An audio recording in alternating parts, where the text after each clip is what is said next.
Assalamualaikum warahmatullahi wabarakatuh. Selamat pagi anak-anakku yang kusayangi. Kembali dalam pembelajaran kimia untuk kelas 11.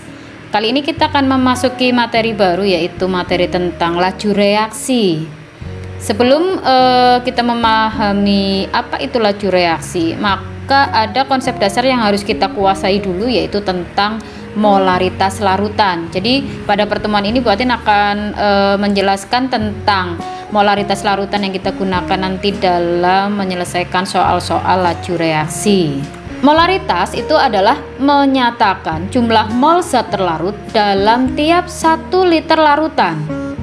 Contohnya misalnya kita mempunyai larutan HCl 1 molar dalam suatu botol, maka artinya dalam 1 liter larutan itu terdapat 1 mol HCl.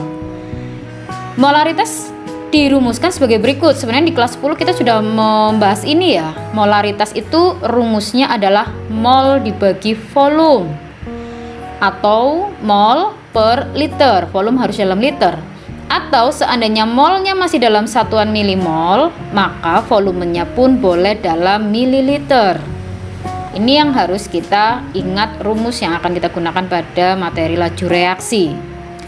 Kemudian contohnya begini. Ketika Bu Atin memiliki 2 gram NaOH dilarutkan dalam air hingga volumenya 200 ml, hitung molaritas larutan NaOH yang dihasilkan jika diketahui Mr dari NaOH 40. Nah, bagaimana cara menjawabnya?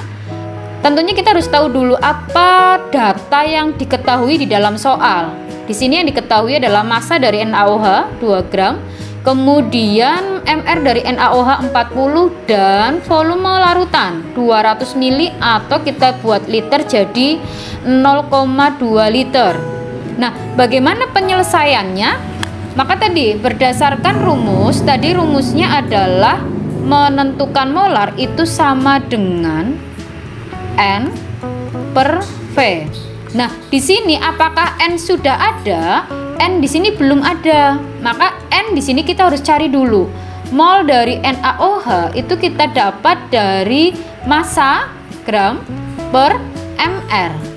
Masanya adalah 2 gram, kemudian Mr-nya adalah 40, berarti 1/20 ya. 1/20 itu adalah 0,05 mol.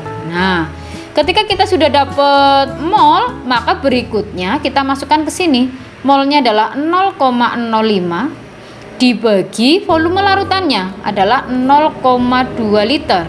Sehingga dapat angka 5 kali 10 pangkat min 2 per 2 kali 10 pangkat min 1. Berarti ketemunya adalah 2,5 kali 10 pangkat min 1 atau berarti 0,25 molar. Nah, ini. Jadi selesaikan dulu sesuai data yang ada. Kita hitung dulu molnya, kemudian dibagi volume. Kemudian contoh soal yang kedua. Di sini disajikan data-data. Hitung massa NaOH yang dibutuhkan untuk membuat 100 ml larutan NaOH 0,5 molar. Diketahui data Mr dari NaOH dalam 40. Jika tadi kita menghitung molaritas, kita juga bisa memvariasikan soal yang dicari adalah massa sementara molaritas sudah ada. Oke, bagaimana cara menjawabnya? Tentunya data-data yang kita ketahui harus ditulis dulu. Di sini ada molaritas dari NaOH. Molaritas NaOH boleh ditulis MNaOH atau kurung siku. Kurung siku itu sudah menandakan molaritas ya. Kurung siku NaOH berarti itu artinya molaritas NaOH 0,5 molar. Ini belum ada satuannya, kita tambahi satuan. Kemudian Mr NaOH sudah tahu 40 dan volume larutan yang diinginkan adalah 100 ml.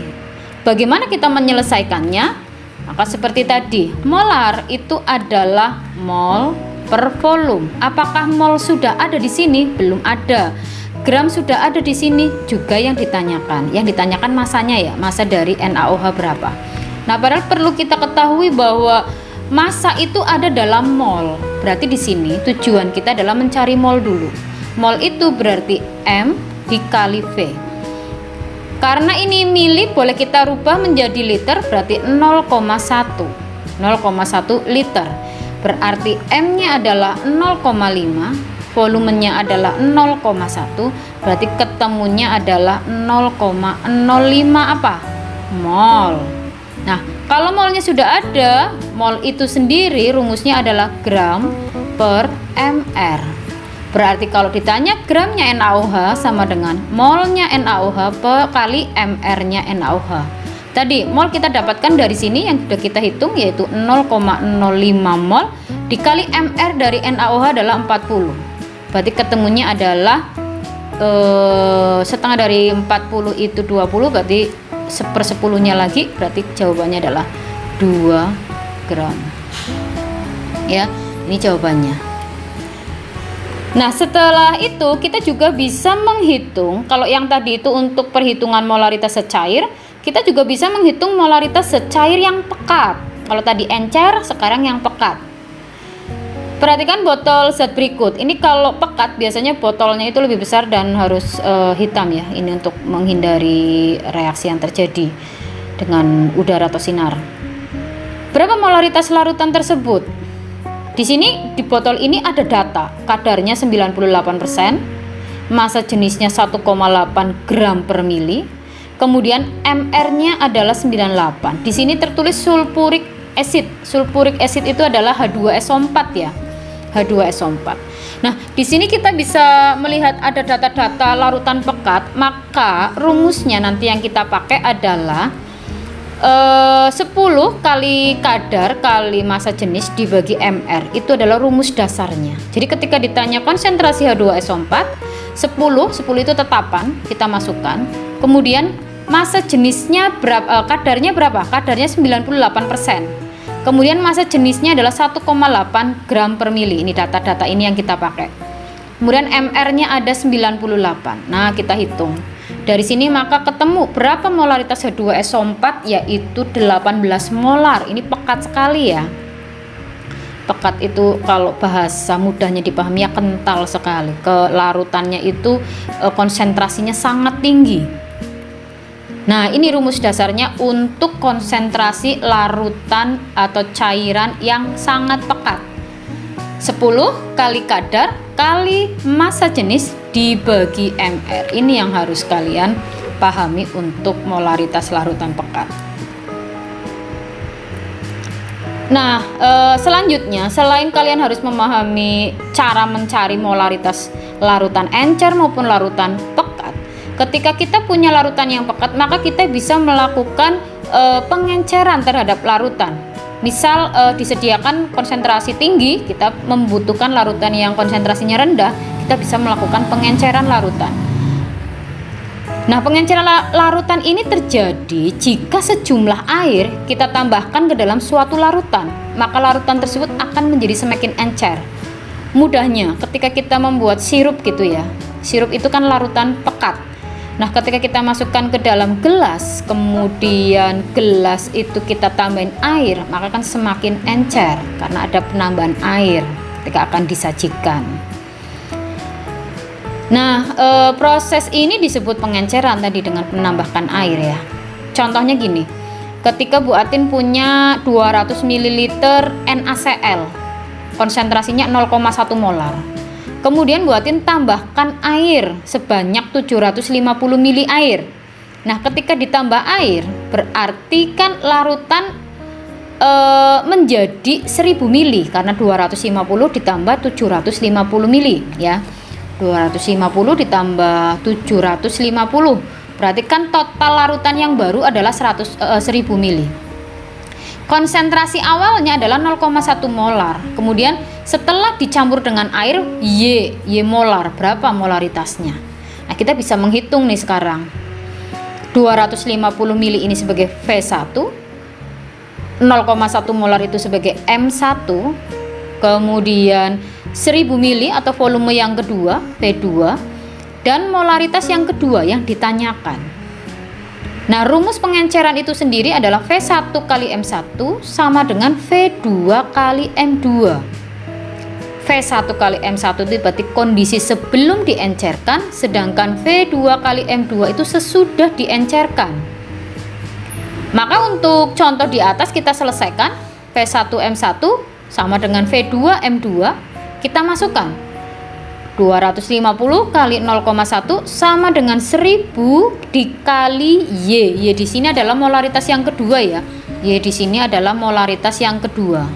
Nah, dan jangan lupa di sini posisi V2 itu adalah volume 1 yang ditambah air. Jadi yang kita pakai adalah 1000 ya. Volume 1 ditambah air. Ketemu nilai Y adalah 0,025 molar. Oh, kalau begitu berarti M2 ketemunya, konsentrasi yang kedua ini ketemunya berarti nominalnya adalah 0,025 molar setelah pengenceran. Ya.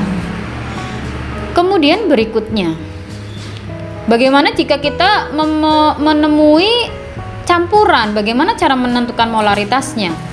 Jika ada dua larutan atau lebih yang sejenis ya, syaratnya harus sejenis nih, dicampur jadi satu, maka akan dihasilkan molaritas campuran. Jadi tidak boleh beda jenis. Kalau beda jenis itu nanti akan terjadi reaksi. Kalau sejenis kan tidak. Nah, maka molaritas campuran itu rumusnya adalah mol campuran dibagi volume campuran. Contohnya begini. Bu Atin punya NaCl 250 mili, kemudian molaritasnya 0,1 molar. Mau Bu Atin campur dengan 250 mili juga, konsentrasinya juga 0,1 molar. Dan satu lagi, 500 mili larutan NaCl juga, jadi sejenis ya, ini semuanya adalah NaCl, tetapi di sini konsentrasinya juga 0,1. Tapi kan volumenya berbeda-beda ya. Nah, ini tentu saja mempengaruhi volume barunya. Berarti kan totalnya 250 ditambah 250 ditambah 500. Totalnya itu adalah 1000. Volume barunya 1000. Nah, konsentrasi akhirnya bagaimana setelah dicampur? Karena di sini volume kan mempengaruhi konsentrasi ya. Nah, berapa nilai konsentrasi yang baru? Kita bisa menghitung molnya dulu. Di gelas pertama, kalau ini anggaplah gelas pertama, kedua, dan ketiga. Di gelas pertama molnya adalah 25 milimol, molar kali volume ya. Kemudian di gelas kedua juga 25 milimol, tetapi di gelas ketiga total molnya adalah 50 milimol. Nah, totalnya kan berarti harus sama antara gelas 1, 2, 3 itu harus menjadi gelas yang keempat. Ini kan harus sama molnya, sama-sama 100 milimol. Nah, kalau sudah, maka 100 milimol kita bagi dengan volume totalnya, yaitu 1000 ml, sehingga didapat konsentrasi yang baru ternyata lebih encer, yaitu 0,01 molar. Nah, sehingga dapat dituliskan bahwa M campuran itu sama dengan V1 kali M1, V2 kali M2 ditambah V3 kali M3 dibagi V1 tambah V2 tambah V3. Ini adalah konsentrasi dari suatu campuran atau molaritas suatu campuran. Nah, materi ini nanti akan mengawali kita untuk belajar laju reaksi ya. Nah, jika sudah dipahami, silahkan nanti kalian bisa mengerjakan latihan soal ini. Coba kalian menghitung konsentrasi ya, konsentrasi zat dalam soal berikut ini. Terima kasih, semoga bisa dipahami penjelasan dari Bu Atin tentang konsentrasi. Silahkan nanti di kolom komentar jika ada yang mau bertanya. Assalamualaikum warahmatullahi wabarakatuh.